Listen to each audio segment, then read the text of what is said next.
to be working. Holy crud. Better. I'll take better. Okay, whoa. All right. Hey, we probably also have echo because we're in Sirius, Discord. for your advice and your sage wisdom. I need to.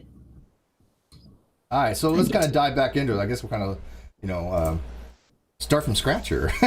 But anyways. So yeah, what was the issue, Steve?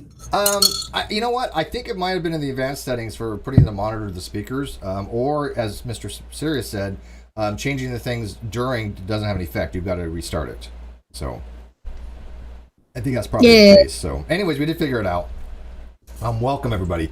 I'm going to leave the number up there. The number is available for people to call in. And what we're going to be doing after we talk about the Non-Sequitur Show updates is allowing you guys to call in, talk about whatever you want. If you want to talk about an argument, you want to talk about atheism, theism, you want to talk about philosophy, you want to talk about science, you want to talk about your personal problems, don't take any advice from us. None of this is legal advice. None of this is medical advice. None of this is psychological advice. Matter of fact, we advocate you probably don't listen to a damn thing that we tell you to do.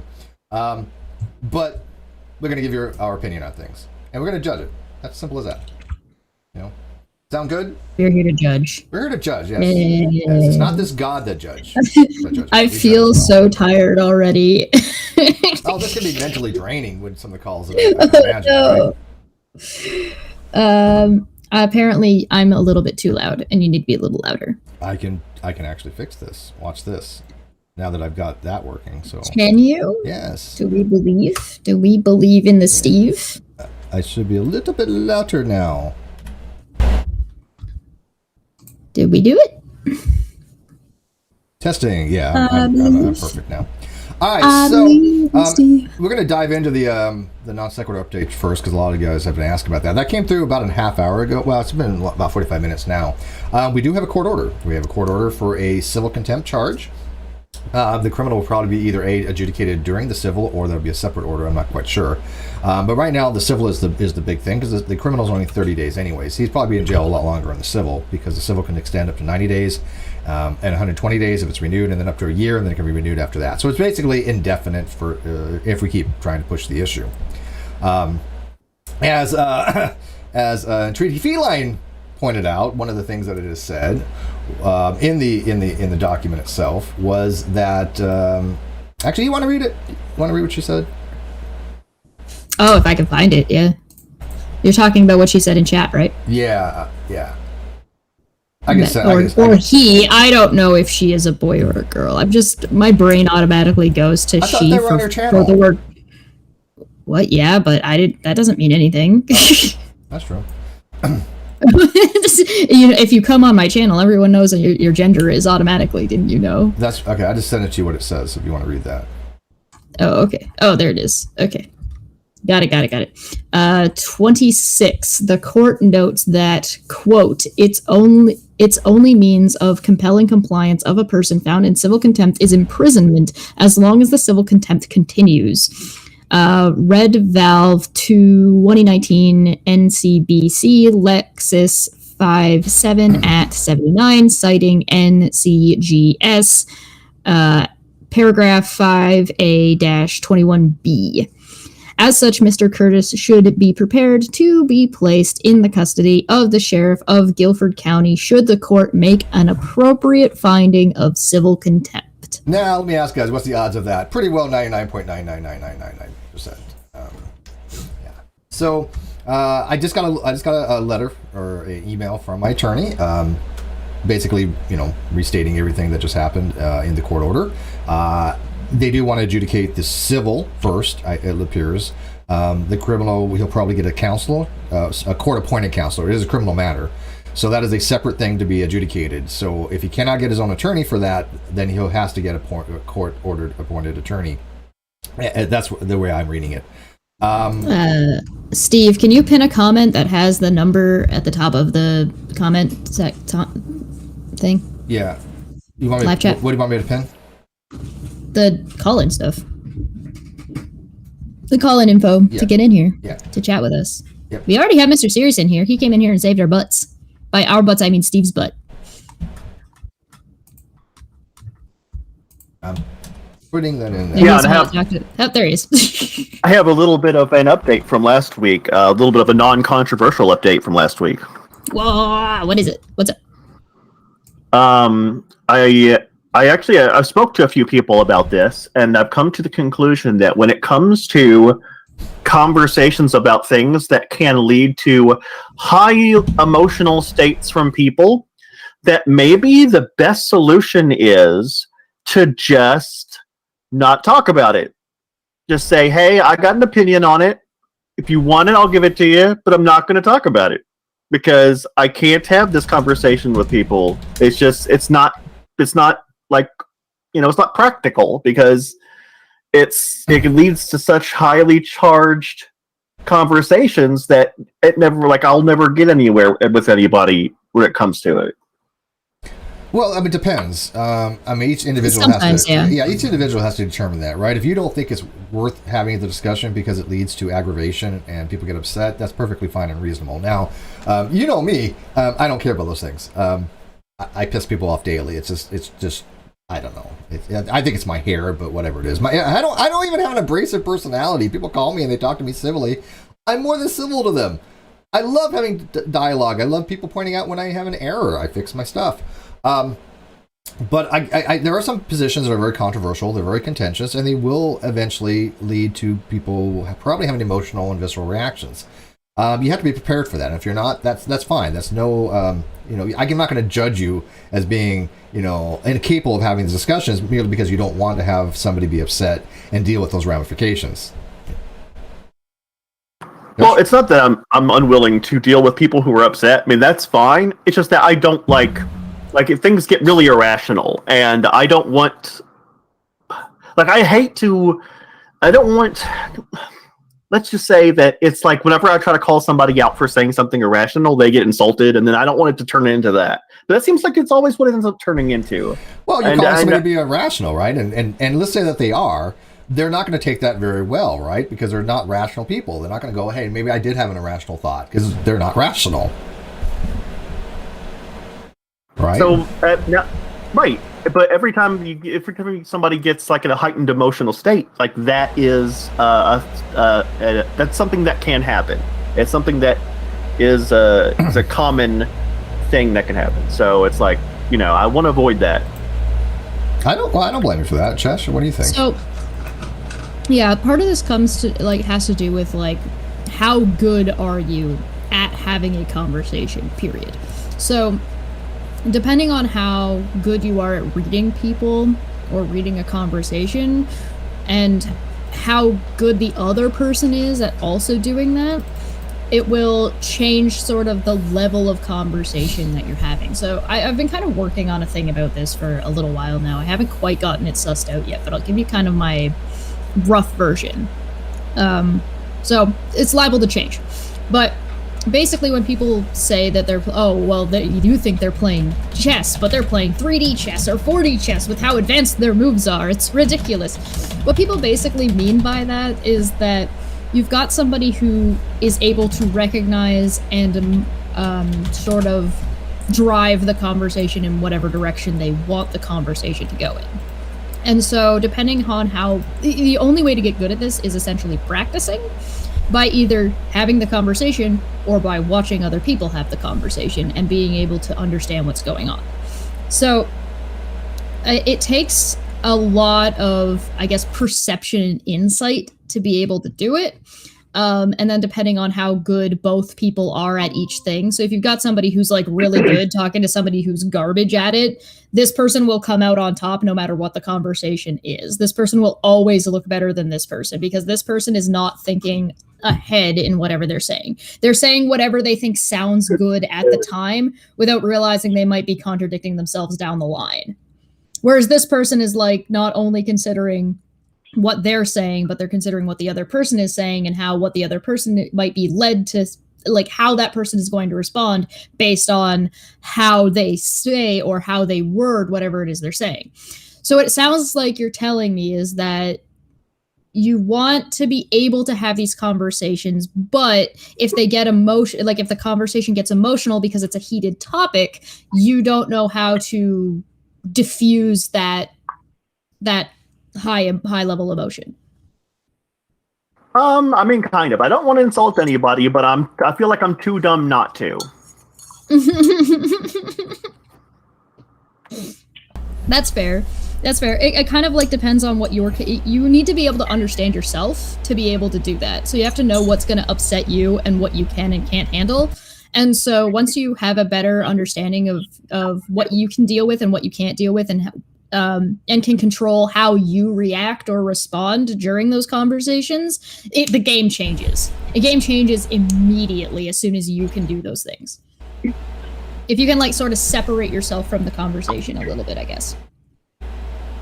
I think that's really good advice. Thank you very much. Yeah, it's just practice. So like, don't worry if people get mad at you. Sometimes you want to make the other person mad. Like, there's nothing wrong with being angry. Likes that. And there's That's nothing, what she does. Yeah.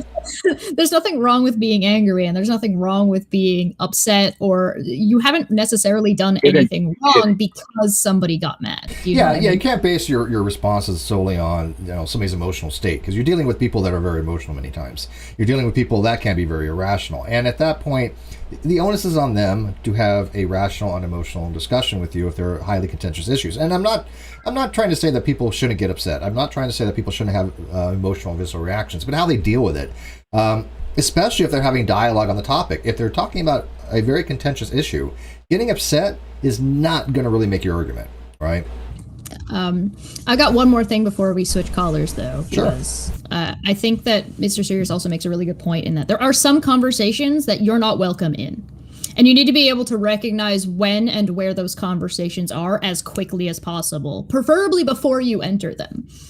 So, and that's not necessarily a slight against you, by the way. So if a group of people is having a conversation and you who are not part of that like niche group that are having that conversation, and you decide you want to come in with your fucking opinion that nobody asked for, you need to be able to pick and choose when to enter a conversation and if it's appropriate for you to do so, depending on the context of the situation. So like, I'm not gonna wander into a bar where there's like a bunch of people having a conversation and it's like, I don't know, a bunch of bikers, and I'm gonna walk in with my Ford whatever it is, a Prius, and be like, my Prius is great for the environment.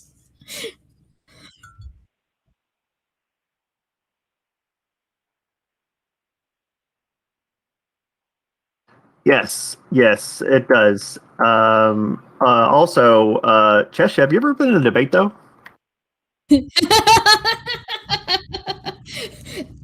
Oof.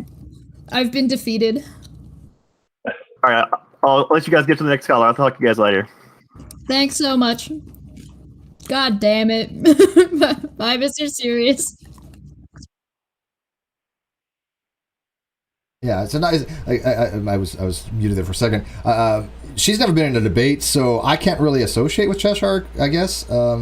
Sorry, I really did like you, and I enjoyed our time together, but you've never been in a debate. So, anyways, thank you, Mr. Sirius. All right, so who do we got on the line? Who we got in here? Yeah. Hello. Hello? Hello, who's this? This is Rodent. Rodent. Hey, okay, awesome. What's up, Rodent? Oh, it's just testing the login and call-in process. It does work. By the way, we have two Rodents, so which one are you? Are you the Rodent, no last name, or Nerdy Rodent? You're no last name, right? Oh my God, there's another Rodent? Yes, you're not the only one. So are you no last name? Oh, yes. That's what I thought. Okay. I'm just going to call you Rodent. How are you doing today? I hope you're doing well. Oh, I'm doing great. But mind you, I don't walk into a Star Wars conversation and start talking about Pokemon. Right. Yeah, exactly. I mean, if you derail the conversation, then it's like somebody's having a conversation about Star Trek, who's better, Picard or Kirk, and then you walk in and say, Janeway, though. It's like, well, that might not be the conversation that's happening. Yeah, and that happens a lot in Discord. I mean, Discord usually has different rooms for different things, right? And there's usually an open room where people can talk about whatever they want. And then there's very specific rooms for very specific topics. And you got to kind of know which is which, right? So you don't want to be talking, and if you're in a room about philosophy, and they start talking about flat Earth, people might get a little upset by that, right? So read the room. Yeah, read the room. The conversation. Yeah,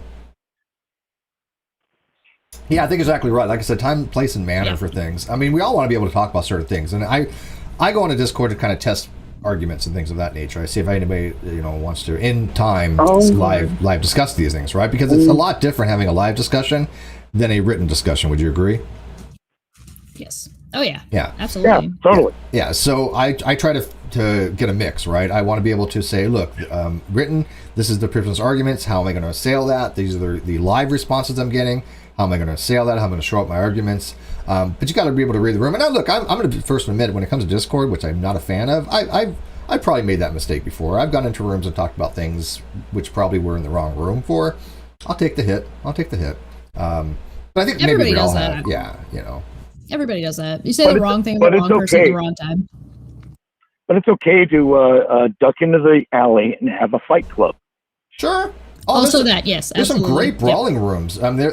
Look, I'm not a big fan of the alt free-for-all rooms, only for the fact that you have 10 people trying to over-talk each other and it doesn't work. There needs to be some kind of moderation. But there are people that enjoy that kind of stuff, that outright just free-for-all kind of stuff. So that's the Darth Dawkins. Are you over talking me? As he over talks other people. Moderator, admin. Mom!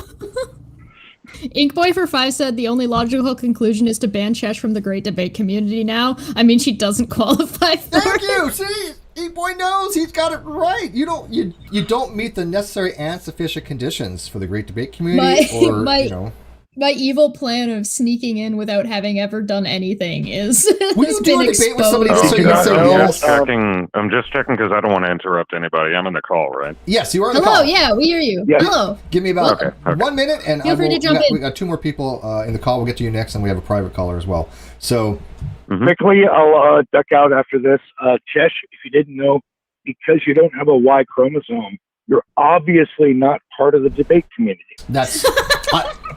we've been trying to tell her that for years now. Do you know that though? Yeah, and we're not quite Did you sure about talk to this. Russian vids? She seems to be Oh, hi, by the transitioning. way, We just Steve. don't know who. We've never Tranny. spoken on voice before. I've had you on Facebook for years when Yes, we talked, yes, but thank you. Yes. it wasn't connected to my moniker. I appreciate it, man. I appreciate it. But yeah, we got to get Cheshire to do an actual debate, just so next time somebody says, "But have you ever done a debate?" She can say yes, I have, and technically she kind of has, but I mean not formal, but all this stuff. I've helped people prep for debates. Yeah. Well, we're gonna find That's a a thing topic you I've can done. debate. We'll keep it really simple. We'll do like something like, is 1 + 1 = 2? Oh, Quick God. question: have you guys ever hung out in some of those like conservative Facebook Messenger groups? Like I've gone in there just to talk to them, like to see the weird shit they're saying, and it's exactly what you'd expect. I have not. I tend to avoid Facebook, but I have seen like the subreddits. I've seen some. Oh, I just use the Messenger. I don't go on Facebook at all. Yeah, no, there's some Facebook Messenger groups that people have added me in, and I don't like them because I keep getting notifications on stuff that I'm just not interested in, and I don't usually do much with Facebook Messenger anyways. If I've contacted you directly on Facebook Messenger, you're one of a very handful of people. And I only have I it just use it for my so I family can talk mostly. to my best friend because that's the only way I can contact Which is great, her. yeah. I'm just not a fan of it. I mean, I'll talk to Dr. Kroon through it, and I'll talk to a few other people, but for the most part, I'm not a big fan of AOL. That should be the AOL. God, I've just dated myself. AOL. Back in the Prodigy days when I had to dial up on a 300 baud I acoustic remember. modem. Yeah. I remember being 13 and being a 20-year-old on AOL. I've been there. Oh yeah. When you're downloading what is it, an 8-bit, and you're like, is that nipple? I think I see nipple, and it's an 8-bit, And then your mom picks up the phone and you get disconnected during the best. The dark ages of the internet. It's like you're just getting to the underboob, and yeah. We had a rough childhood. People don't know how rough we really had it. They just don't know. Everybody should Oh lose man, access to porn high-speed is internet. so much safer now too. Because like back then, Yeah. like I just destroy my mom's computers going to porn sites with viruses and shit. Yeah. Obviously, though, the only way to fix it is so that way other people should have to go through that awful experience every time. So high-speed internet should just be abolished. There you go. I think everybody should go to 300 baud acoustic.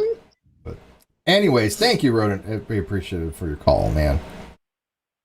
I think Rodent took off already. Oh, already did. Who was this then? Who was I just talking to? Rod Feast. God damn it, Steve. I did. Wrong caller. Yeah, who's this? I got to change her name in here. What was it? Rot Feast. Rod Feast. Rot face? Feast. God damn it, Rot Steve. Feast. You need to do the name shit from now on. I do. I made that name when I was like 10. That's like the first boss in Diablo 1. It's like this weak little zombie that just kind of slaps you. I am so impressed that you've managed to hold on, like get a good enough moniker that you've been able to hold on to it for that long. Oh yeah, for 10 years on YouTube, I've been Rodface. I haven't been anybody else. Nice. It never had any other accounts. I don't either, which is kind of funny because everybody thinks I have these multiple Twitter accounts I'm going around talking to myself on. I'm like 7,000 different people that I'm not. It's bizarre. Oh, I love when people accuse you of making socks when it's like something that it's like impossible to prove if you did or didn't. Some of them would go back to like 2012, and I'm like, yeah, I have my main account I've only had since like what, 2016? 17? There's been a couple of accounts. Steve doesn't know what's going on so much. There's been a handful of accounts that he messages me saying, "What are you doing?" and posts me this account. I said, "That's not me. What are you talking about?" Well, no, I didn't say, "What are you doing?" I said, but I have asked, "Is this you?" Because is this you? She's like, "No." Don't feel bad, Steve. I'm a gearhead. I don't know shit about computers. It's filled with sparks and magic as far as I'm concerned. I don't know what goes on in computers. Well, we had a name for that in the military. It's called PFM. You know what that meant? Pure fucking magic. I've heard that before. Yeah. In other words, when we don't, a lot of stuff we had to learn is just like we didn't understand it. We just said it's PFM. Yeah, we don't understand the complexities of it. So PFM, that's how it works. You were in the Army, right? No. Yes. Navy? Yes, I was a sailor. I was a sailor boy. Oh, okay. Yeah, I got a lot of Navy boys in my family. Yeah, I did. Did my 6 years. You've got a lot of seamen? I have a lot of seamen in my family. Yeah, my uncle was a seaman. You gotta swab those decks, sailor. Yep, I did a lot of swabbing. Everybody does. That is one thing that actually is true. That is a stigma on the Navy that doesn't matter what rank you ever have. If you joined, you will swab a deck at some point. To be fair, though, I don't know if the sailors are being outdone by the nurses with the amount of swabbing going on. That's true, especially with the pandemic. Oh, I was thinking more. I was thinking more of the swabbing after the crew came back from the Philippines. Yeah. There's a lot of cleaning involved. There's a lot of swabbing. Yeah, with that, from what I understand. Thank God that I didn't have to worry about that, because I'm not an idiot. Yeah, my grandpa served in on a submarine during World War II, and like it was just constant cleaning. Yeah. Oh yeah. Don't forget to wrap it before you tap it. There's a rule of thumb in the military, and this applies for the Navy. I'm sure it applies for every other thing. If it's not working, paint it. If paint fixes everything, as long as it looks good, it will work. That reminds me of a Warhammer. That's one thing pirates didn't realize in like the 14 and 1600s or whatever. Like their ships would just fall apart because they weren't like coating them with anything, and they'd just be like, fuck it, and throw it away and replace it instead of like coating it with something to protect it. Yeah, exactly. Oh, that's interesting. That makes me think of Warhammer 40k though, because the orcs have psionic powers, but they don't know that they have psionic powers, and they just think anything that's red goes faster, and so that. Oh, don't get me started on 40k. I'm a huge nerd for that. They just paint things red, so they gotta go fast. Well, hey, look, it was. I mean, I don't know if it still holds true, but at one time, from what I understand, the red cars got pulled over more often. Yep. Yeah. Insurance is different. Yeah. So there's a psychological factor behind it. If you get a sports car, your insurance is higher no matter the cost of the sports car, because it's assumed that you're going to go faster because you bought a sports car. And then if it's a red sports car, it's even more expensive. I don't know if that's still the case. That was like... Oh, yeah. Every time I take out my Scirocco in my area, the cops constantly pull me over because they assume I'm a Puerto Rican for some reason. Oh, that's harsh. That's... Wow. I happen to love Puerto Rico. That is a hard car to drive, by the way. It has no power steering, no heat, no radio, no nothing. It's from the 70s. Inkboy for 5 said, computers are rocks which we made to think, which effectively makes them an atheist. Yes, my computer is an atheist, according to Arn Rock. That's my favorite thing about Star Trek, like old school Star Trek, is the computer explode and just be rocks flying out of it. Yeah, their panels were always exploding in their faces. Yeah. Yes. I feel like and then they, the rocks. I feel like they were not well designed. Yeah, so basically when things exploded, you're just getting a bunch of atheists that are being spewed on people's faces. Because each spark is an atheist. What's your favorite Next Generation meme, Steve? Oh, well, I mean, obviously McCard and Riker when they both are just doing a double face palm. Oh, the double face bomb. Yeah. Yeah, that just says it all. Yeah, well, I mean, the Shut Up Wesley one gets kind of old for me because I was actually named after that character. Shut up, Wesley. So I get that constantly. I'm like, oh yeah, another one in the pot. Superstore it totally ripped that off because they have Shut Up. What's the actresses in Superstore? The Asian lady, she's hilarious. But I don't remember her name in the show. But they totally ripped it off. It's like Shut Up Susan, or what's her name? I don't know. I'd have to say my favorite meme is when Guinan introduces Worf to prune juice, and he takes a sip of this, and he has this bewildered look, and he's like, "A warrior's drink." Yes, I love that. This is a warrior. Yeah, shut up, Sandra. That's what it is. Shut up, Sandra. Yeah. Shut up, Sandra. They totally ripped that off. Today is a good day to die. Prune juice. This is a warrior's drink. I will tell you, and I hate to say it, when I first saw the first episode of Star Trek Next Generation, I was back in the 80s. I don't remember the year, but whatever the year. Next Generation in the first season was kind of a disaster. Yeah, most of the cast wanted to leave. When did that come out? When was the first episode? It had to be in the mid 80s, give or take. I'm not looking. I think it was late 80s. Late 80s, okay. Because I was born in 88, and I was named after the character, so it must have been like 87. I was still in high school, I think. Next gen. My dad might have been bullshitting about naming me after that character. Farpoint was the date on that was Farpoint was the first episode, right? Encounter at Farpoint. That was in 1987, September 1987. So it was just my senior year. But so I guess I was named after that guy. My dad wasn't fucking with me. Well, no, he probably was, but still, he still named you after it, but he still was fucking with you. That's what parents do, by the way. Wheaton. That's all they do. Wheaton. Whip. Oh, have you seen that guy's Twitter? It's embarrassing. Oh, I'm not a big fan of him. But anyways, when I first saw the pilot, when I first saw it, I was like, oh, this is kind of crappy. I was not impressed. I was like, this is probably not going to go over well. And I think Picard a toupee in the pilot? I don't remember. But I will tell you this. I think they gave him a toupee because they thought bald people wouldn't be popular on television. If they had not changed the direction of the show and modified quite a bit, because if you notice the second season is a little bit different, actually quite a bit different, I don't think that that show would have survived because the first season sucked. This wasn't that great. Oh yeah, I know. A lot of the problem the crew had with the first season was Gene Roddenberry, who's apparently a terrible asshole to work with. Yeah, well, he had his very specific ideas of what could be allowed and what not allowed. He had some standing policies. He didn't want any dissension among the bridge officers. Wasn't supposed to have any kind of religiosity, although in the original series they did have a lot of overtones for that, obviously. I like how Counselor Troy is just the worst counselor. Like, Guinan's a better counselor on that show. She's really not very good at her job, especially since she can... sucks. Yeah, it's because it's almost like they called her a counselor, but that wasn't actually her job. She was more like a consultant. So had they changed the name of what she did, it probably would have been fine. Although I can't really say. It seems like once in a while a space entity would show up and she'd get a headache every other episode. That's what I was gonna say. One of the things they kind of used her as sensing something. I'm like, just stop sensing things then. It's annoying. Well, they used her as they basically mind raped her regularly as a plot point, which is kind of shitty. So violated, and it's because against her will, because her consent. Because she's the whammon, and rape is a thing that happens to the whammons. Well, she's and so, Oh yeah, they had an episode where she talked about someone sexually harassing her, and everyone laughed. Yes. Well, I mean, do you remember? Awful. Do you remember that in the original series they had a yeoman? Her name was Janice Rand. She played by an actress named Grace Lee Whitney, and she was supposed to actually be a regular part of the cast. She was actually supposed to be just as integral to the storyline as Spock was. She was supposed to be his right hand person.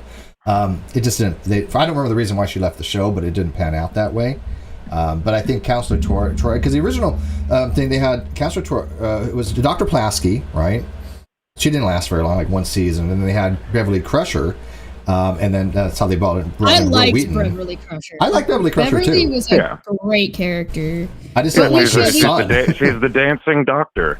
We do have another caller. Yes, though, yeah, so. we'll get to the other caller in just like 30 seconds here. To wrap it up, yeah, the thing with Wesley is like he's always saving the day, right? He was like, oh, Wesley Crusher, he's boy genius, he saves the day, and then Well, he was saving the day after he fucked it up. yeah, right. And then he was supposed to like eventually go into Starfleet like he was always wanted. Then he ended up going away with the Traveler. If you He remember almost that episode. destroyed the Enterprise many times. I'm He pretty kinda sure sucked he at what he did. also did like go to Starfleet and then came back on like a leave or on like he was like in placement, and so he was placed on the Enterprise, which I don't know if nepotism is really discussed, but that Yeah, exactly. But anyways, thank you, Rotfest.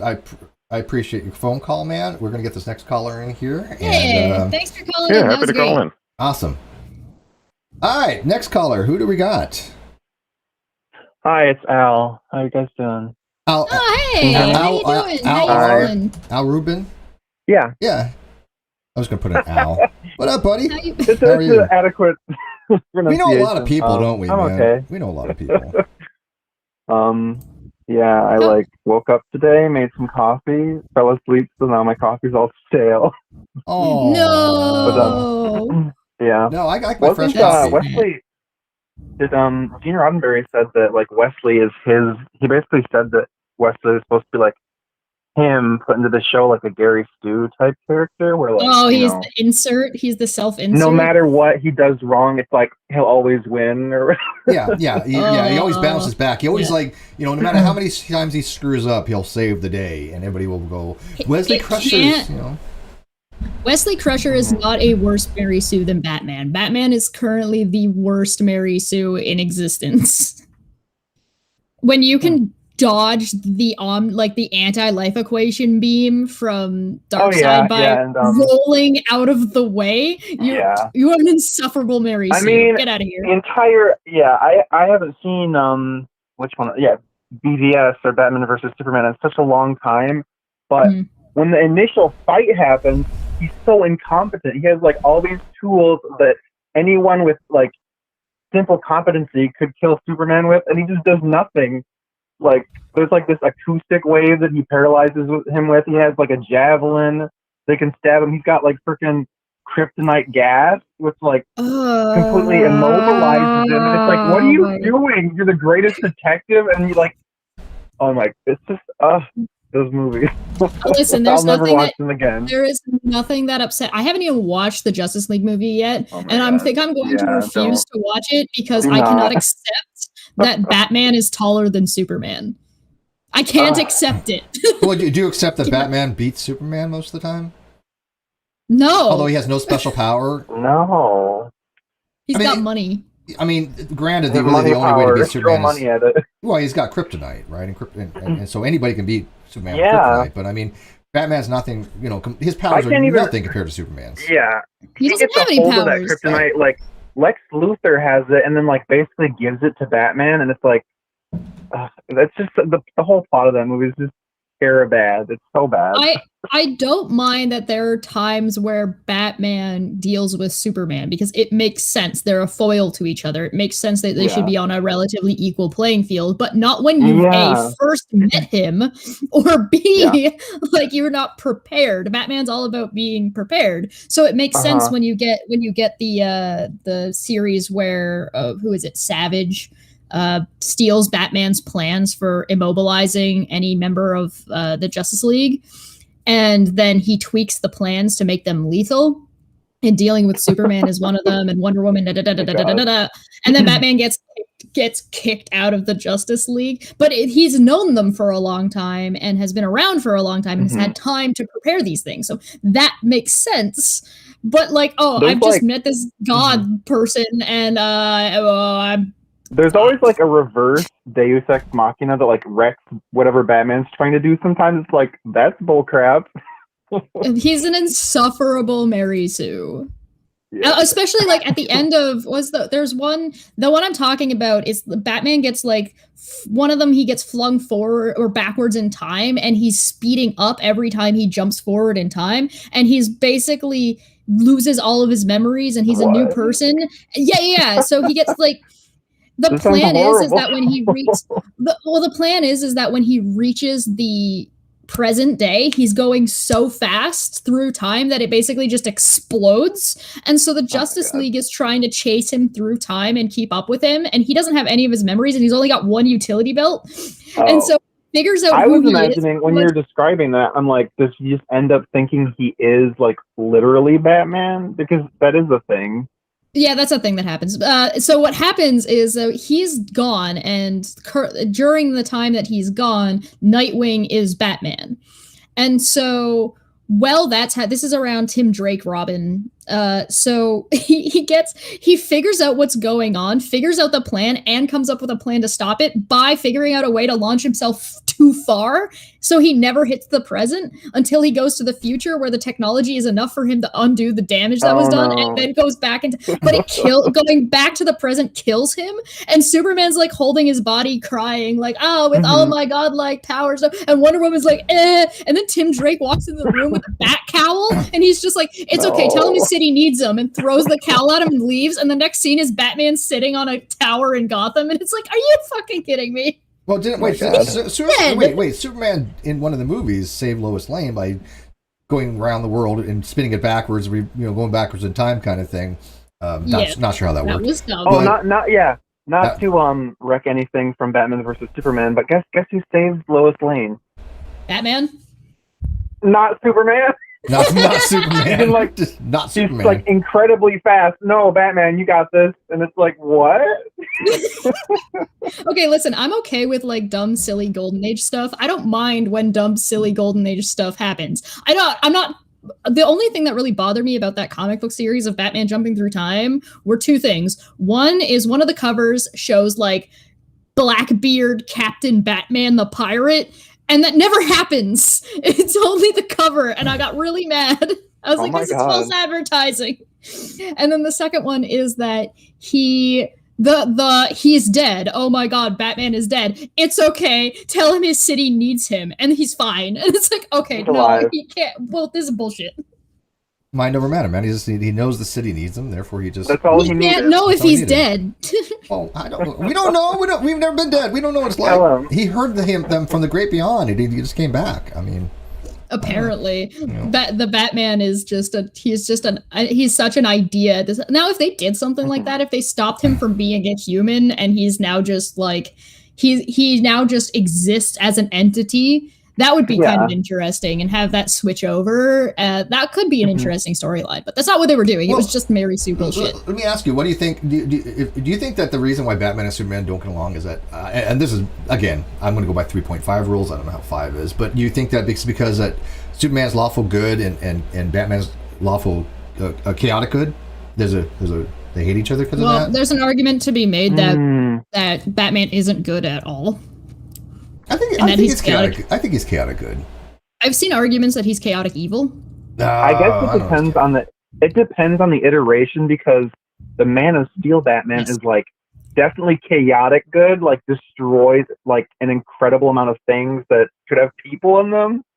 Like, I have to kill Zod. Let me just destroy like 10 skyscrapers. But I don't know if that's chaotic, though. I mean, chaotic he doesn't is more even of a care. behavior, right? It's like, boom, half the city's gone, and everybody's like, this is cool. We love Superman. But I don't know if I consider that chaotic. I think that if he can justify in his own mind that it's a lawful behavior, the ends justify the means kind of things. No, I don't know. No, it can't work like that. Do you think it's more chaotic neutral then? Like it balances out? Again? I don't know. I put Superman under lawful good. I think he's like for the law, the whole law. Yeah, I think it depends on that, but it depends on which iteration of Superman you're talking about. Sure. So different ones will do different things. So like that's what Al's saying. So this particular movie, you wouldn't consider him lawful because he doesn't care about the rules. He just needs to kill Zod. Yeah. Especially since everybody flipped out because he killed Zod. All kneel before Zod. That's like. And the sad thing is, like, in that movie, the only person he really cries over is Zod. Oh no, I killed this Kryptonian. These other people, I don't care. But even though I grew up a human. Batman and Superman don't dislike each other, though. That's only like at the beginning they dislike each other, but that's because they have different philosophies on how to handle things, right? And in that particular film, Batman treats him like he's like literally like a complete alien. Yeah. Yeah, When he's well, like, I'm from Kansas. Or no, that's not the one. It's the, the Martha line. yeah, Martha! segmentation. Why Call did you say that argues- name? Segmentation Call argues that Batman is lawful neutral. He might have a point. He's mad, but he follows blindly his own rules. He was chaotic good. He would not have trouble killing the Joker, which, by the way, I'm sure Batman would. Batman's against killing, but he does kill the Joker in one of the iterations, doesn't he? Remember? No, Superman kills the Joker. Spoiler alert. And then Batman gets really fucking mad about it. Why? Because he killed, or There's because he wanted to kill him? No, because he killed. There's one where Batman's basically like negligent and just lets the Joker like die, but that's not directly killing him. Yeah. There might have been one where he killed the Joker and then goes insane because he did. But don't you think there's an argument made that even though Batman's against killing, that if he really had a chance, he probably would kill the Joker? No, he has had the chance to kill the Joker. He doesn't do it. I don't know. Again, he believes in law too much. The original thing was the Dark Knight, though. He was a pure vigilante. He killed in the Dark Knight. Batman. No, he didn't. Didn't Batman kill in as the Dark Knight? Never. I thought he killed somebody.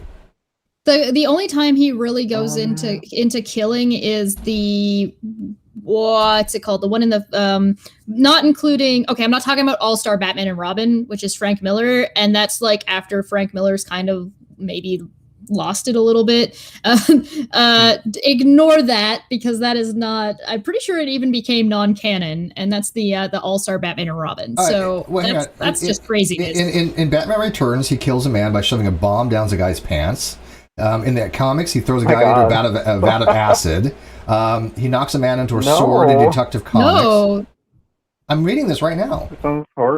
15 times. No, I believe you. Hang on. 15 times Batman has killed people. Yeah, his philosophy. No, I believe it, definitely. Yeah, 15 times Batman has killed. His philosophy is that he does everything in his power to not kill somebody. He doesn't take a gun and shoot somebody. Like he never does that. Right. But knocking somebody into a vat of acid, the Joker, or like or I think did he choose it? Like he's like, I'm gonna kill this guy by drowning he killed the Reverse acid. Flash? I didn't know that. I don't know that character. The Reverse Flash. He's the. I don't know it. He's the foil for the Flash in the Flash series. He's the one that Is kills he really the Flash slow? parents. No. He's the first other speedster to show up besides Barry Allen. Yeah. But also he is the one who he's part of Flashpoint Paradox. Yep. So all that. Oh, I can run through time. He's part of that. Which and messes up everything. What if Spoiler would alerts. there be a tangible difference between a being that could accelerate itself versus accelerate in the opposite direction in the entire universe? Okay, so that's the difference between whether or not how you're considering the Speed Force, or whether or not you're considering like the Speed Force in DC or a Speedster in Marvel. I don't know. Yeah. The answer is that the Flash will always beat like Pietro because the Flash has the Speed Force and Pietro does not. Oh. Yeah, and I don't know if you've been following along. Spoiler alert if you haven't watched The Flash yet. By the way, it's not much of a spoiler, but yeah, the Speed Force has actually becomes is a sentient force. That's not a spoiler. I don't know how people follow this stuff, but that's the whole point of the episode. The Speed Force is no a force, is a sentient force that instantiates herself into his mom, image of his mom. Is it like the Phoenix in Marvel? Yeah. The Speed Force. If you know anything about the Flash, it's that the Speed Force is a thing. Yeah. And you have and there's three or four other Reverse forces? Reverse Flash, Flashpoint Paradox. Okay, so in the pilot episode, Crisis of Earth. Was it Crisis on Infinite Earths? Yeah, okay, so in Flash, the Flash TV series, there's a bunch of things that get hinted at all in the first episode. The Weather Wizard, Gorilla Grodd, Reverse Flash, Crisis on Infinite Earths, and Flashpoint Paradox are all teased in the first episode. Don't come at me with spoilers. It's all in the first episode. Do you know why they got rid of Gorilla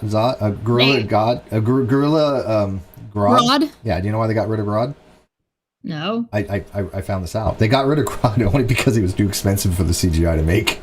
They killed him off, yeah, from what I understand. That's fair. That was one of my favorite career characters, though. Grodd was awesome. Grodd is pretty great. Grodd is amazing. I hear that there's a new Teen Titans coming out. I don't watch Teen Titans. I do watch Titans. But you don't like that series, but I think it's pretty good. And I watch Umbrella Academy, which I think is really good. I just don't know why the Titans name was put on that show. It could have been anything, and they just. Yeah. I feel like they missed a big, huge opportunity to I don't know. Teen Titans kind of screams of the tone that Guardians of the Galaxy took. So I feel like they missed out on something, not being like, oh, we can do that with our property. Maybe. I would watch that film. Bearded Heretic makes a good point. He says the problem with DC is everyone is too powered. Marvel brings it down to a relatable level. There's a big difference in the philosophy in the way Marvel versus DC kind of present their worlds. Marvel is about humans with extraordinary abilities and trying to reconcile that. And in DC, it's about people who have these extraordinary abilities trying to be people. So they go in opposite directions. Marvel is like, hey, I'm a normal person who has reached this level and I'm trying to handle having that amount of power. With great power comes great responsibility shit. And then DC is the opposite direction. They already have these powers and now they're trying to reconcile how to interact with regular people and how to be regular people while having this. Yeah, what is that? That's different types of narrative conflicts, like man versus man and man versus society, and Marvel's definitely more like man versus self and man versus man, I would say. A little bit more. And DC's plots tend to have a more global scale, we'll stop this XYZ, Superman. And because DC uses their own sort of world, so you've kind of got parallels, but it's not New York City, which Marvel has. And one of the big things Marvel really ought to do is they need to take the X-Men and put them in their own universe. They get take these guys and we're going to put them over. I think that's what they're working toward right now. Good. They should do that. That should be a thing. With the entire with the upcoming Doctor Strange multiverse thing, I think that's what they're going to do. Yeah. There's a giant list of all the properties that Disney is trying to push out right now. I don't know if there's an X-Men one on there. Disney needs to stop. By the way, I really like Doctor Strange. That's one of my favorite characters. Doctor Strange is cool. Cumberbun, whatever the hell, what's his name? Cumberbun? Cumbucker? Benadryl Cabbage Patch? Yeah, Cabbage Patch guy. He's an amazing actor. I really like how he portrays that character. Benedict. Cumberbun. Well, I think the best one was Bumblebee Briar Patch or something. Briar Patch. No. Yeah. Benedict Cumberbatch. When I came into the call, Cabbage Patch. Benedict Cabbage Patch. Yeah. His name is Cabbage Patch. Cumberbatch, Cabbage Patch. They're both patches. Whatever. Smorgas Patch. Yeah. Smorgasbord. What was it? Oh yeah, when I came in, I was going to there's something about the intro. Oh yeah, the intro was reminding me of Murphy's Law, and then I started thinking the other day when Chesh had a string with Dapper, and the intro was like a big mess. But everybody was having fun, so. Oh, when my computer decided it needed a Windows update. Oh my god. Yeah. And everybody's like, what's happening? Too. Oh, I can tell you right now, and I told Cheshire this a million times, and she thinks the same way. I just thought I fixed it. Windows, every time there's an update, there's a major update, there's a whole new version or something, it changes stuff every single time. Yeah. Something gets changed in every update that I've noticed. that I don't It's like. not even like my update Fix it. started. It's like my update wasn't going, but my computer wouldn't let me do anything because the update hadn't gone through. And then when I tried to put the update through, it didn't finish properly. So that's why my stream was so screwed up. I'm glad I was able to fix it finally by just doing like a hard, just do all of the things. I don't know why I have Linux on my laptop. I don't know why I did them to a dual boot on this thing. I use Linux in a VM, but I don't know why I just didn't put a dual boot on this. It's so much easier on Linux to do stuff sometimes. I really can't like express going through high school and going into college, but I'm not in college right now. But how many times like something effed up and I'm just like grab my old like USB Linux and plug it in. Like, you know, like something like critical to the operating system has happened like during an update. And it's just like, this is unusable garbage. Time to use It was like a 64-bit thing. And people in the chat just noticed that my background is the clip from Hellfire from Hunchback of Notre Dame. Oh. It's that is a really good song. I was going to make some kind of like, I don't know, what is it? It would be like visual metaphor. You're like Esmeralda and the trolls are Frollo. Well, Esmeralda's right there. She's in the fire. That's her. Oh. Oh yeah, that's his hallucination. I don't have the stream up right now. Yeah, fire lady. Yeah. I can't handle my own she's desires, like hanging so from I'm a cross I'm gonna murder someone. She That looks is like that's such a imagery. like that is thematically such an adult film, and they're just like, yeah, this is for kids. A crazy like priest like wanting to murder an entire group, like ethnic group. That's cool. A lot of those things are pretty violent, actually. I mean, it's also Hunchback of Notre Dame, so it's not like it's a pleasant story to begin with. Yeah, I don't think. I think if they stuck to the source material even more, it'd be much less kid friendly, especially the end. Did you see Go ahead. Sorry. Oh, I was gonna say that what's his name? Tom Hulse that played Mozart in Amadeus. He's the singer for the Hunchback. He's really good. Oh yeah. Amadeus Figaro. I just want Disney to calm down with trying to own everything. Like in Canada, Disney buying Fox or even a portion of Fox would not have been allowed because monopolies are really like strict here. So if let's say you're a radio station and you have 2 stations in a city, you will not be allowed to buy another one. Guess who's a Disney princess now? Anastasia. Oh God! I have a theory that finally, I have a theory that Disney will one day become sentient, become Skynet, and they'll issue in the end of the human race. I think that the AI that everybody's been worried about is not the right AI to be worried about. The AI that's ruining everything is the censorship AI bots that are in like YouTube and comment sections, and like it's basically robots and AI stopping human interaction because of wrong think or wrong phrasing. And that absolutely. That ruins a lot of stuff. I don't think it's at that point where it's that bad yet, but it's going that direction and it's only going to get worse. And also, of course, that doesn't mean that some people shouldn't just be kicked the hell off of places, because I think that's the thing. You know, and it's funny, one of my, when the producer I have for Agree to Argue, her name is Anastasia, she pronounces it. Not Anastasia, she pronounces it Anastasia. Yes, so I never heard it pronounced Anastasia, but I guess that's the original version. Is Anastasia. Yeah, I've heard that. Yeah, but anyways, I guess we have a new caller coming in here. So yeah, I can take off. It's been like a half hour or something. I appreciate your phone call, man, and we will see you later. Yeah. See you guys. Awesome. Bye. Have a good day, you guys. You too, sir. All right, who do we got here? Hello. Me? Yes, you. Yes, who's this? Oh, this is Rodent again. It's who? Rodent? It's Rodent. The same Rodent they called earlier, or a new Rodent? Yes, the same. Same, not okay. the other Back. Rodent. Welcome back. I want to bring up the elephant in the room. Do it. And bring up Unirock. Go ahead.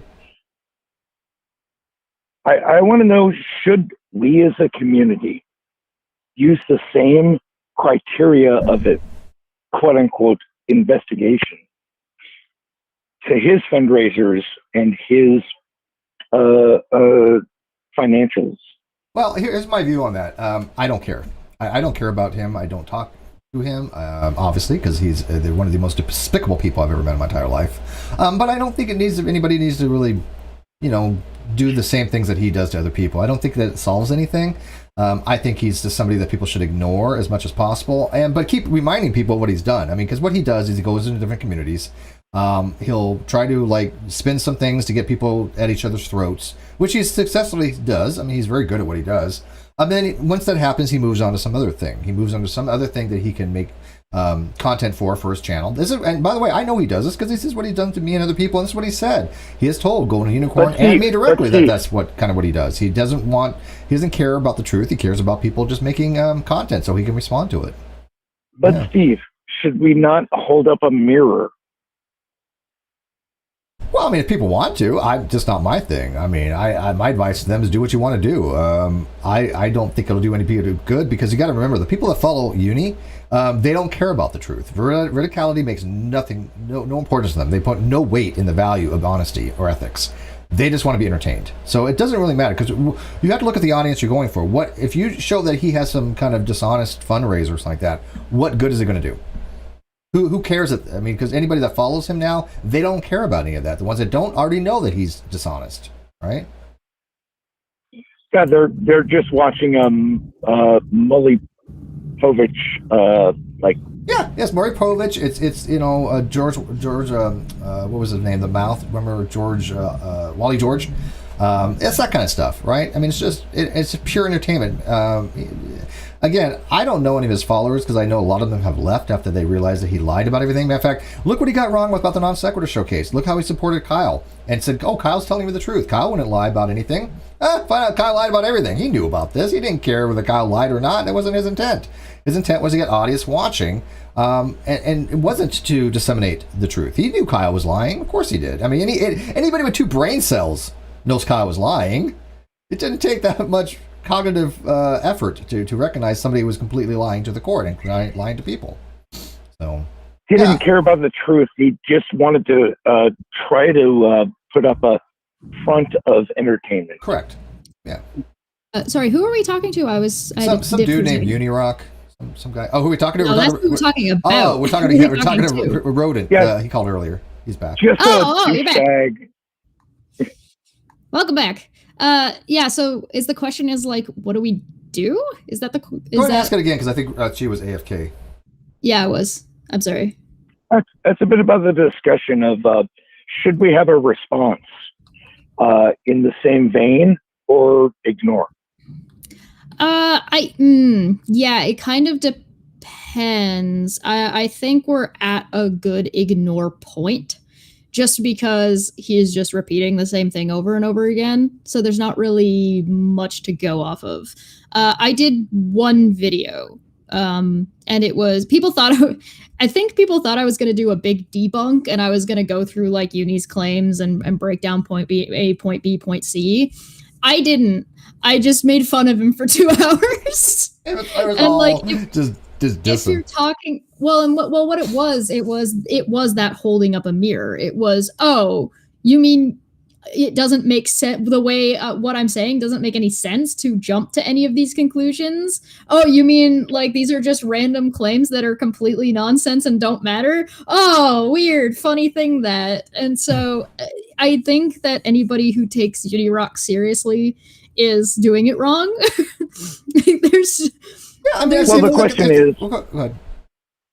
The question is, should we do a parody response? Should we do a more serious response? I think there shouldn't be anything serious. Yeah, I think it's all mockery. In my opinion, there's no reason to take it seriously. Strictly puff. Yeah, strictly puff. Right. There's nothing of value to be taken seriously, if that makes sense. Well, if we make the point that using the same criteria they use, is that a useful way to point out how this is not how you do it? Yeah, yeah, but I kind of did it already, if that makes sense. So if there's somebody who feels like maybe okay, so let's say that he's gone to some other community and some other community now has to deal with his nonsense, then yeah, it would make sense for them to sort of do things the way I already did. It doesn't really make sense for me to necessarily do it again because the point's already been made. Right. There's no reason to do it again. There's no value to be added for that or anything. Right. Now, if you're talking about how somebody might respond from our community or from sort of the people that are sort of invested at this point, just have fun.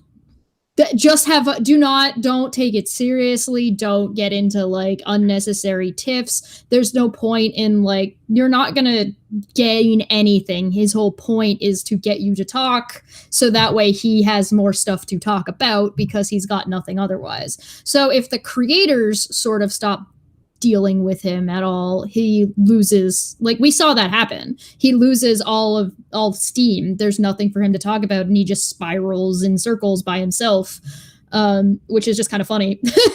But if you take him seriously, now there's that back and forth all of a sudden. Yeah, do you remember back in the day? Yeah. Do you remember back in the day? Do you engage with the crazy person running around the parking lot talking to himself? Well, that's what he does, Try right? to I bring mean, him down. that's literally he is that person. But back in the day, there was a group we called the Clown Car Posse, and the Clown Car Posse were people we just could not for the life of us take seriously. But they had some content. This included people like G-Man, and included people like Veckel, it included people like Nephilim Free, Tommy Hall, people that were promoting things like young Earth creationism, flat Earth, anti-vaxxing, any nonsensical kind of stuff, right? But they thought they knew what they were talking about, so we called them Clown Car Posse because they were so inept in everything that they talked about. But nowadays, there's like a new 2.0 Clown Car Posse. Which obviously Unirock would be included in that. But hang on one second. But he's more of a dangerous version. Those guys were relatively harmless, right? They weren't really malicious per se. They were just incompetent. Uni is a dangerous combination of incompetency and wanting to cause harm to people. He actively goes out of his way to cause harm. That's why I just don't think that anybody should even have anything to do with him because of that harm aspect, because yes, it's not just a crazy person walking around, but there's a crazy person with a knife, basically, metaphorically speaking. Don't get too close. Yeah, kind of thing. Yeah, that is looking to stab your channel or stab your content, kind of thing, right? Well, here's the weird thing about YouTube is that because you put out a video, you have an air of authenticity, whether you have anything to back it. Oh, absolutely. That's YouTube, man. People put a video out. It must be the case, right? Yeah. That will change, right? So that one of the reasons. Well, that we is hope the it case. changes. Well, it has to. As it's the same with Twitter, right? You have that check mark. Well, that means something. Yeah, not really. It doesn't. And people will realize that over time. And same with YouTube. Anybody can pick up anything and make whatever content and say whatever they want. And people will figure that out over time. It's just a matter of a generation or two fold over where people are like, yeah, anybody can do this. And that it's just a matter of people figuring that out. And it's just because it's new. So people don't know yet. Yeah. Well, in a strange way, people who have a channel, flat earthers or whatever, they have an air of authenticity, and that's a base, like a concrete platform. Well, they speak with authority, right? On. What? They speak with authority. They're confidently incorrect about what they're wrong about. And so because they sound like they know what they're talking about, people who are either too stupid to know any better or don't care to know any better or are malicious will fall into that, where they will be convinced that the person knows what they're talking about just because they speak with an air of confidence. Yeah, but then someone else can point to that foundation to build their crazy. Right. And then it just turns into, we're just going to make money off of this core group of people that believe me no matter what. Yeah. Right. Yep. That's the crazy of God. the gay frogs guy. I can't remember his Alex name. Jones. I hope I don't remember his name. Too late. I already Yeah. gave it to you. Alex. Let's call him Alex. Let's call it Alex. Yeah, well, No, that's all they are, right? don't- They're conspiratorial Don't people. reinforce that people recognize him. But they started. These people started in the conspiracy community, right? That's what they do. They have a conspiratorial mindset because they're not critical thinkers, right? They're people that do not have the ability to actively understand things, comprehend things, articulate things, and so what they do is they just latch onto conspiracy theories. We see this all the time in the flat Earth community. So they just have to put out content because they have nothing of actual value to add to any discussion. Let me make a point. Sure. There are two groups. There are those who believe crazy things, and there are those who try to profit off of those crazy things. Yes, Which perpetuates that cycle. absolutely. There's always going to be con people. There's always going to be people who falsify drama or falsify whatever to try and make profit. If something exists, people will try to make profit off of it. That's kind of the point. It's just whether or not you're stupid enough to give people your money, depending on what they're telling you. I agree. Yeah. Speaking of which, like, subscribe, and hit the notification button. And thank you. And become a member of the channel. And I got my Patreon. Jess has her Patreon. If you like art stuff, go Patreon to her. If you like, I have a new thing Philo coming out on stuff, Teespring. I have a new print coming out on Teespring. It's a rocket launch painting. If you're interested. We do love our All right, I'm going to members. dip out. I think I made the points I needed to make. Well, we So appreciate thank you it. for having a Thank you for great calling. channel. Yeah, thanks. That's you did have some really cogent points. Very cogent. All right. Next caller. Who do we got? Hello? Yes, that's you. Hello, Yes, who's this? this is Cowboy. Cowboy. That's How's it going? just Cowboy? Yeah, Cowboy. Hi. We'll go with Cowboy. What's up, Cowboy? What do you got for us? Yeah. I would like to talk about AA. Where you guys know anything about that? American Atheist? No. Alcoholics Anonymous. Oh, Alcoholics Anonymous. Yeah. well, I figured it was one or the other. yeah, right, 50-50, 90, right? Rule, if you have a 50-50 choice, you're going to get 90% wrong every time. I've never been in AA. I do know people that have. Well, What about it? I just want to talk about some of the concepts of AA, not so much what you know about it. And the one thing I want to talk about is the higher power thing. Mhm. The higher power that that you're supposed to you're supposed to believe in the higher power. To be a member. Or I don't know if you have to be a member, but the 12 steps. Talk about God. And that you gotta give your will and your life over the care of God and all that stuff. And I'm an atheist.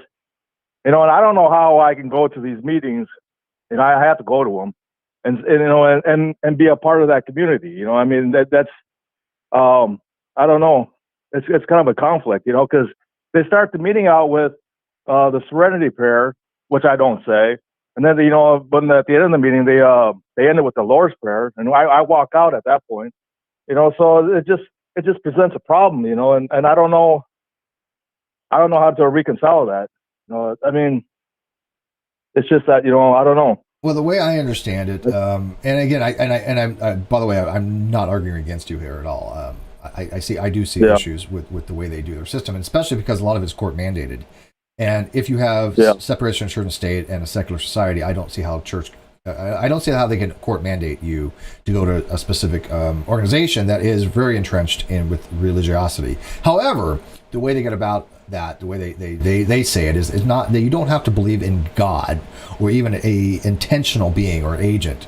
You just have to recognize that you are not in control of your own ability to stop drinking, right? You have to recognize that something else has some kind of higher, something of value that is higher than that you have to recognize is beyond your inability to stop drinking on your own. Now this is going to be personally my sole view on this. Don't use it for any kind of advice. Because Okay. I'm not an alcoholic. I've never been an alcoholic. I drank, off and on. But, like even quitting smoking, I quit smoking 5 years ago by myself. I didn't go to any kind of anti-smoking thing. I didn't have a patch. I didn't do anything but said, I'm quitting smoking. And then 5.5 years later, here I am. I don't know if that's the same for alcohol. I don't know if people can actually do that. I don't believe this whole once you're an alcoholic, you're always an alcoholic thing for life. That's just me. People can contest that. People can say I'm wrong on that, and that's perfectly fine. It's just a viewpoint that I have that I think that people have been told, look, alcoholism as a disease you always have for the rest of your life. But I know functional alcoholics, and I also know people that were designated to be alcoholics and can have one drink and never care again. So I don't know if that label really, is one size fits all. My thing is this: if alcohol is affecting your life to the point where you cannot adequately function in society, whatever the steps you need to do to resolve that is what you need to do. Yeah. So that's the thing. I mean, I don't know if there's other things out there besides AA, but it helps out a lot of people. Sure. But Yeah, they've done a lot of good. I've always had a problem with the God thing. The higher power. And I didn't want to go to AA because, well, they're religious. And I can't get myself to a place where I can find the good thing, the same page that I want to be in with the people there because of the God thing, So I don't know how. Well, let's ask Cheshire. She's not an alcoholic, but she is Canadian, so she might have something to add on that. I imagine that it would make you feel alienated. You're trying to do a 12-step program to help yourself do better, and there's a group of people that are all trying to get better together, and you feel like, even if you're not, you feel like you're the only one that's outside of this group now, and so you're alienated from the people who are supposed to be there to help support you. Yeah. That's not good. Yeah. That's not helpful at all. That is going to do the opposite. That's going to make you feel bad. You're not going to want to go every single time. And if this is the first step in the 12-step program, you can't even get past step 1 at that point. So how is the rest of the program supposed to help you? Exactly. I can't get past the first 3 steps. They mentioned God. And in the big book says that you have to have a spiritual belief or something, define sobriety. It's like, well, this excludes me, but there's one thing about the big book. The big book says they can't refuse anybody, and so. But the people that don't believe in their concepts, it's like well, I don't know what to do with it. I don't know how to, like I said, I don't know how to move on past the the steps. It's archaic a little bit. Excuse me. Yeah. It's a little bit archaic. Yeah. It's a 12-step program that will work for some people because there's no real reason to remove the God part for people who are already okay with that. There's not reason to take that out, but there needs to be an alternative that's put in place to be like, okay, here's like 3 or 4 different variants of the 12-step program. And so some are catered to these people, some are catered to these people, and some are catered to these people. One of them would need to be a straight secular one, but just because it's secular doesn't mean it's going to work for everybody. So you also don't want to have only a secular option, right? So the idea would be here's an array, here's a couple of pamphlets, pick which one you want. You're required to go to one of them. Mm-hmm. Pick the one that's going to suit you best and just have more than one option. Having one option is going to be bad for everybody. Well, be bad on the whole anyway, because not only do you feel uncomfortable, but that uncomfort is going to sort of seep into the rest of the group and affect them too, and which isn't your fault, right? Right. Yeah. One size definitely cannot fit all. What's that? One size definitely cannot fit all. But you may be interested on the 21st. I have a very dear friend. Her name is Brittany Simon.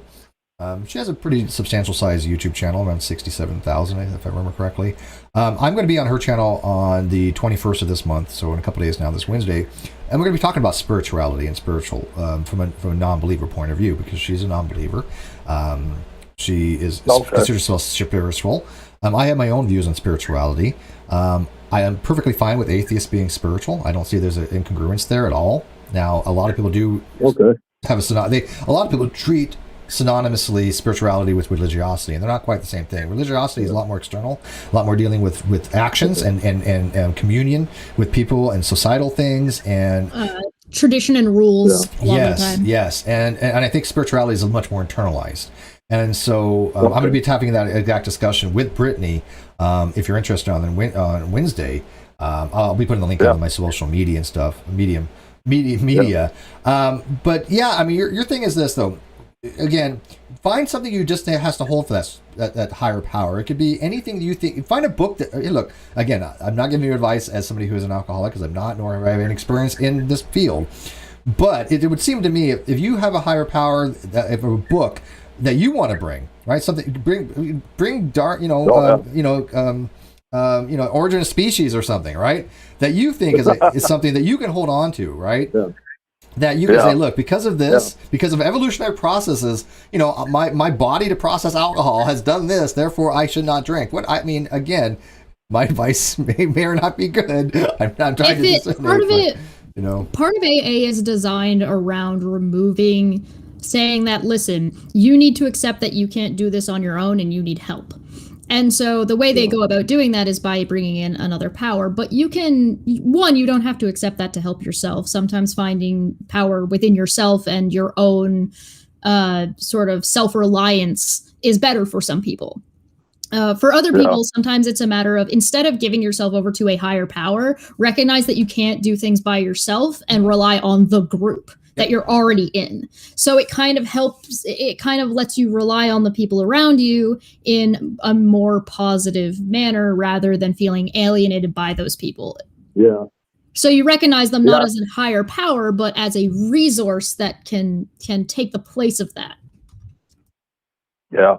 And that's interesting how Steve said that, you can, an atheist can still find spirituality. And, and I guess that's kind of what I'm, really asking about, is it possible for an atheist to find spirituality? And, and that's what I've always had a problem with, how can I can't do that, so, but yeah, it's like, I can, like you said, I can take a book or something, or a book from my favorite philosopher, and use that or something. Do you know what I do? Music, album, look, anything. And this again, my discussion that I'm going to be having with Brittany is that, look, I love looking at things like listening to music, looking at things like the elegance of mathematics, looking at the elegance of how things intertwine with each other. There's interrelationship that seems to exist.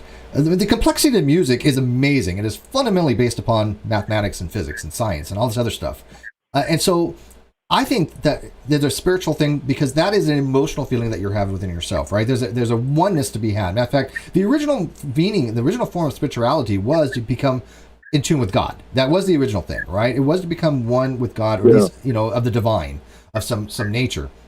But the meaning has changed since then, right? And there is a type of secular spirituality that certainly can exist. It is that overwhelming feeling of awe. Matter of fact, I know, you seem like a really a decent dude. You probably have listened to music or watched a video where, a tear came in your eyes. It elicited a response, right? That's what I'm going to call spirituality. If people don't want to use the word that way, that's fine. But I got to tell you, the word spirituality is not well defined, even in the literature. It's not. And so make with it what you will. And nobody owns it. So it's not like it has to. It does tend to come with some baggage, but it doesn't have to if you don't want it to. So don't feel like because, a lot of theists use this or look at this, that you feel like you can't. Right? So say the prayers then at meetings then, that doesn't have to, that I don't have to have a crisis because of those prayers. No, not at all. I don't think so. Yeah, and here's the thing. Look, and I remember having this discussion on the Non-Sequitur show about if somebody's dying, they want you to pray with them.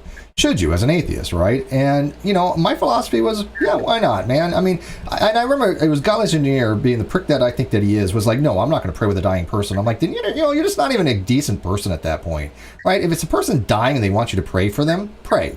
It's not harming anything at that point, right? Have a little compassion for people. But, I mean, if people want to pray and you just sit there and go, look, I mean, I'm not gonna bow my head, but I'll sit in a moment of silence, or just be one with the group. Make your positions known. Make it known that look, I don't believe any of this stuff, but as a moment of silence, you shouldn't have to hide unless you're in like a position where it's going to be dangerous for you.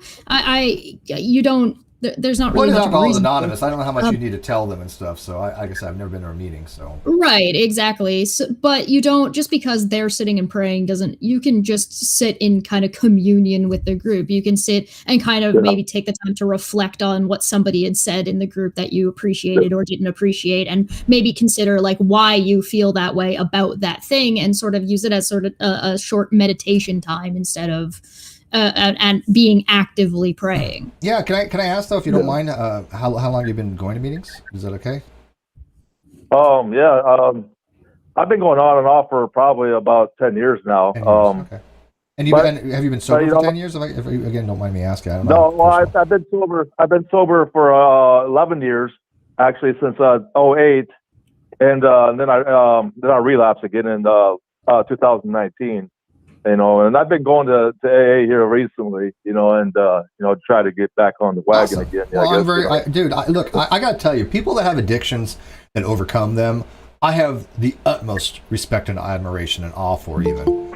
It is not easy. It is very difficult. As somebody, like I said, the only thing I've ever really been addicted to was cigarettes. I have to recognize that I was addicted to cigarettes. I smoked for 25 years. I mean, it's been whatever it was. It was a long time.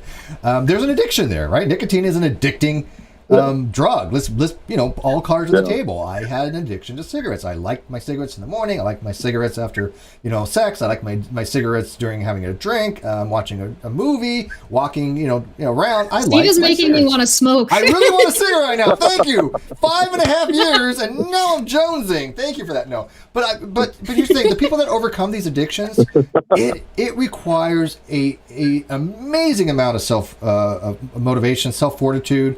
And also reliance on other people. Luckily I had people that were supportive. They weren't pushing me to smoke. There was no peer pressure, anything like that. But like I said, even the people that were had drug problems, any kind of that people that overcome them, more power to them. I literally think that those are the best people to have discussions with people, because they know what it's like. They've overcome it, and they can help out other people with that. Feel free to look for online resources also. If you are in the area, there also may be other resources that you can utilize instead of just going to AA. There might be other options, either in person in your area or, COVID online stuff. Yeah.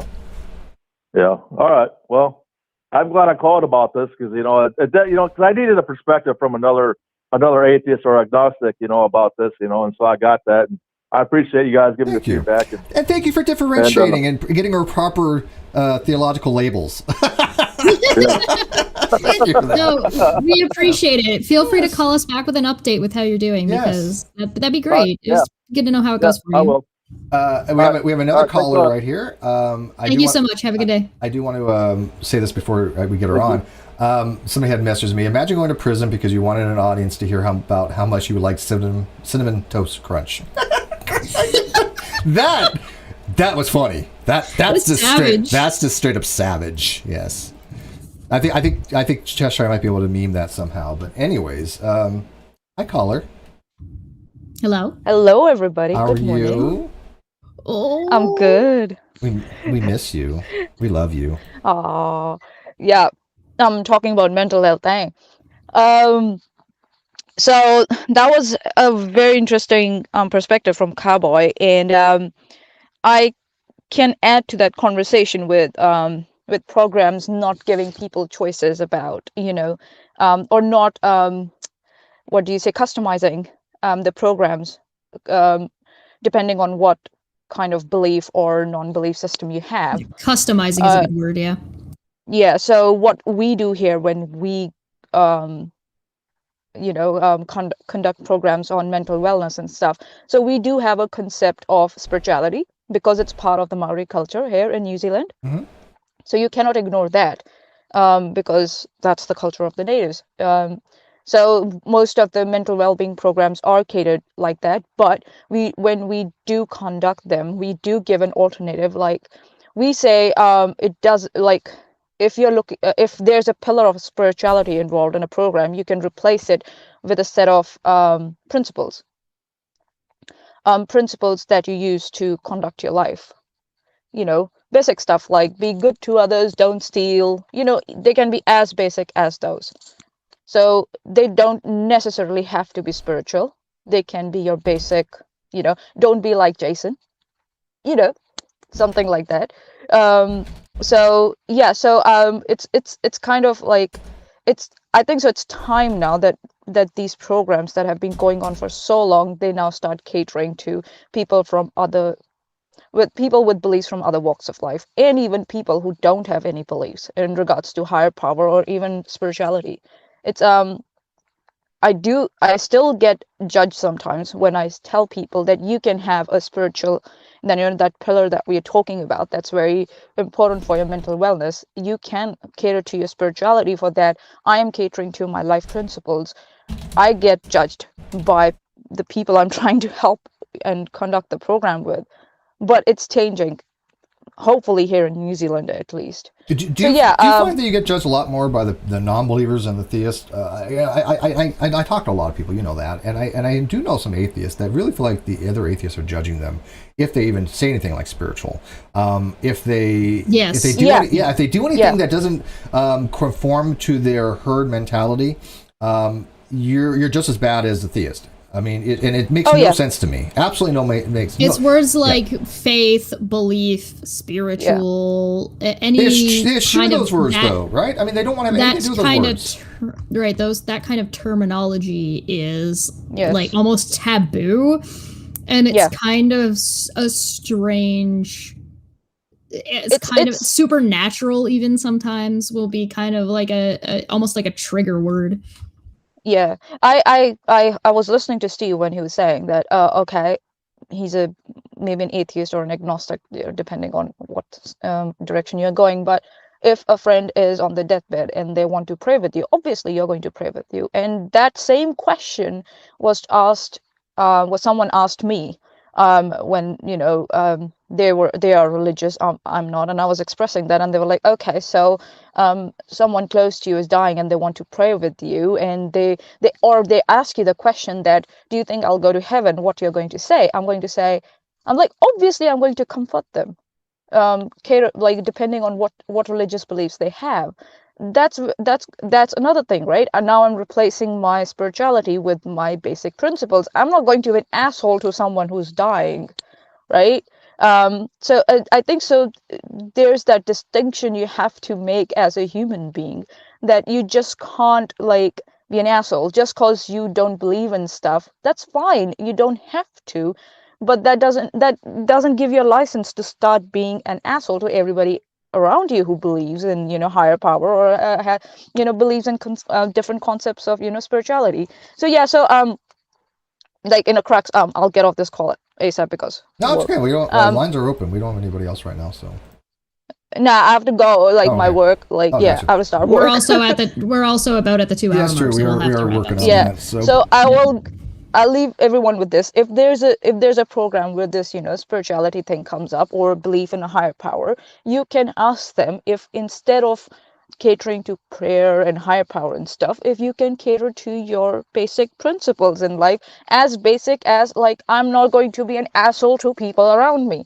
That's maybe prompting that question might make them think, oh, there are people from other walks of life coming into our programs now. We need to start catering to them too. I know AA might be hard because it's the quote forces you, but tells you to go through it, and so AA doesn't have to change because there's something automatically assigned, so they might not have to change. But there might be private organizations out there who might actually start listening to you or listening to people if they start prompting this question. So I'll just leave you guys on that thought.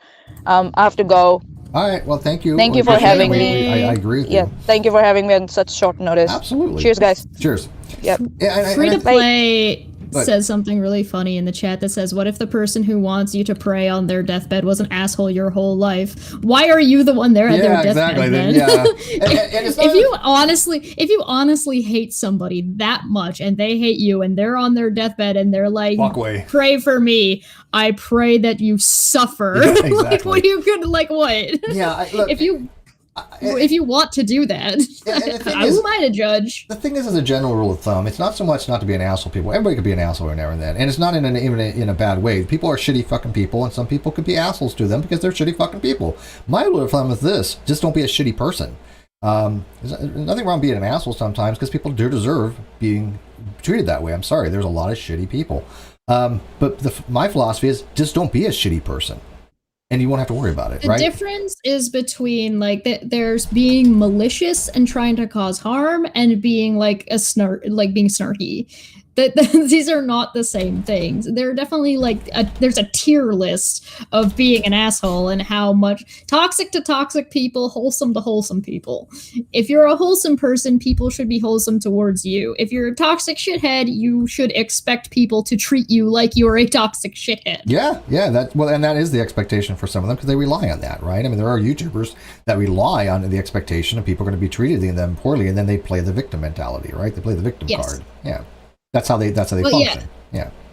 Probably if they hate them, they won't be at their deathbed unless perhaps they put them there. Maybe. Although I do enjoy that there are a handful of people who have said outright that they're on their deathbed, their last words are basically going to be "fuck Steve." Yeah. Oh yeah. Yeah. No, that is true. There's supposedly people that are dying, like literally, they're dying, and then on their dying breath, "Fuck Steve." Fuck Steve. Look, if you hate me that much, that is on you.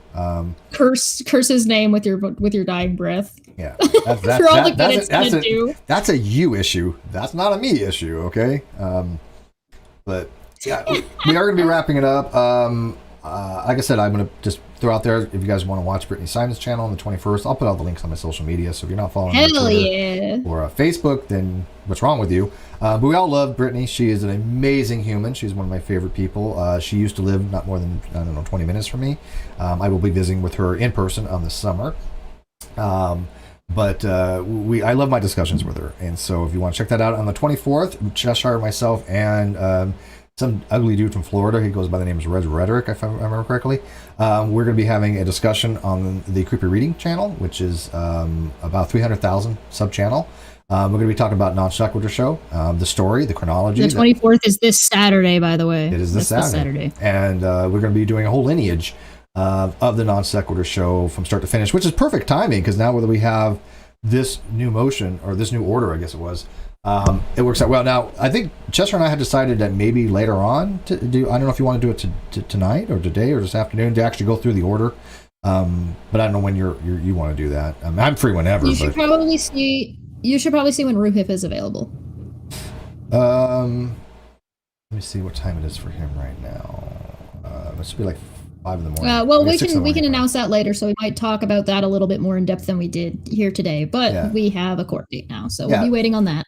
Now that we also have the court date, I will now be going through and continuing with my plan to read through all of the actual filings. So if anybody doesn't have time to read the filings or is in a different country and can't read the filings, I will be doing a read through of them all the way up until the either I run out or until the court date. You already had a part 1 for that.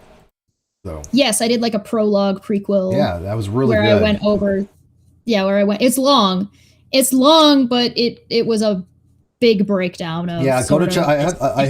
I always have Cheshire's links in my videos, so go to the link to her channel and you'll find it on there. It's well worth watching. Now it was 3 hours long. It's long, but I didn't skip anything. No, you were comprehensive. Okay, 3 hours is way long. That literally is the longest video that I think I've watched in ages. Again, I do watch things on higher speed. I do about 1.5. So I cut it down to an hour and a half, which is still long for me. But I did watch it from start to finish, which is very rare. So take that as a compliment, because I don't often watch. I also made sure to, I didn't have the video sped up, so that way if people are watching it later, they can speed it up without having to switch back and forth between the speeds. Thank you for that. Yes, because I do. Yeah. I like watching it 1.5. It just compresses, right? I took my time. Yeah. But yeah, I'll be going through the rest of the filings as we get closer and closer to that day. I'll probably start tomorrow. So I'll see you tomorrow doing that. So we had a little rough opening. I will, private to that other video. There's no reason to keep it up. It's just me talking. But, I think this... My live chat stayed as the same live chat. I didn't even close and open it. It might all still be on the same thing. I don't know. I thought it should start a new video. We'll find that out. We'll find it out. I'll check it out. And that's at the beginning. Either I could trim it or just leave it. I don't care. It really makes no difference either way. But I do want to thank all the people that called. If you guys can help share this, I did put it in some Facebook groups. Some people obviously, are fine with it. I do know a lot of the admins are like, yeah, promote your stuff. Because I mean, in the Great Debate community on Facebook, promote away. But just don't. I mean, there's one person that has put like 50 posts spam. already. That's spam at that point. Don't spam. Yeah. But I'm happy to promote channels. Always have been, right? I mean, a lot of the channels out there now that have 100,000 subs, I promoted them when they had nothing. Some of them were even. I'm not even going to say some names, but some people didn't even have any name recognition until they came on this channel. And so I'm asking for people to kind of help us out, let people know about this particular show. Again, it's not supposed to be a non sequitur show. But as this filing says, if Kyle does not turn over everything, including the channel, he will be in prison until he does. That's the way it works. Right, so the way civil contempt charges, if you do not absolve yourself of the contempt, you will stay in jail, and that will be. It starts off usually 30 days to 90 days to 120 days, I think, in North Carolina. And then after a year, you have to go back and refile, which we're going to do. We're going to refile every year until he actually complies with the court. And so, as of now, I think that it's almost a given that he will be going to jail. I think it'll be given that he'll be going to prison at some point, because I've talked to my lawyer. We will be asking for perjury charges, formal perjury charges with the DA and other things. It's a complicated process, because for a criminal case, he has to get criminal representation. And if he doesn't have any, obviously he can get a public defender. But a criminal case is a lot different from a civil case. Right now, this judge is focusing on the civil portion. But the criminality has not been forsaken. But the criminality, like for the contempt, would be consecutively anyways. It'll be 30 days after he's absolved himself, if he's found on a criminal contempt, which is almost a given, because he has purposely and willfully gone against the court's process. It was the criminal contempt has nothing to do with the fact that he'll be prosecuted for the perjury and all that. It has the fact that he has willfully given evidence to the court that has slowed or changed and interfered with. The word is interfered with the court process. Does that make sense? Yeah. Yep. And hi, Shortager's Cat. Yeah. Good to see you, man. We'll have to see what ends up happening to anybody else that may or may not be involved in doing things like that purposefully. Yeah. All right, guys. Cheshire, go ahead and take us out. Is there anything you want to leave us with? And all right, we'll talk about more. We'll talk more about non sequitur stuff either later today or tomorrow. You can come over to my channel to see more about non sequitur stuff. If you need any kind of updates or anything like that, I read through Intrigue Felines 2 parts. She is working on part 3, but nothing was happening. So I'm sure part 3 will be out as soon as it makes sense for it to be out, as well as that big long coverage I did of kind of where we started, and now moving forward we'll be covering the filings that have happened up until this point, leading up to the hearing. So come on over and see what's going on. All right, thanks guys. Thanks guys for calling, and please help promote us. We really could on your channels, and we really appreciate it. And good night. I loved the callers today. It was amazing, and I hope we get more soon. And we'll see you guys next week. What was your tagline you came up with, Steve? Oh, God's not the only one. Yeah, go ahead. No, go ahead. Get it. God's not the only one who judges. See you guys next time. Thanks for calling.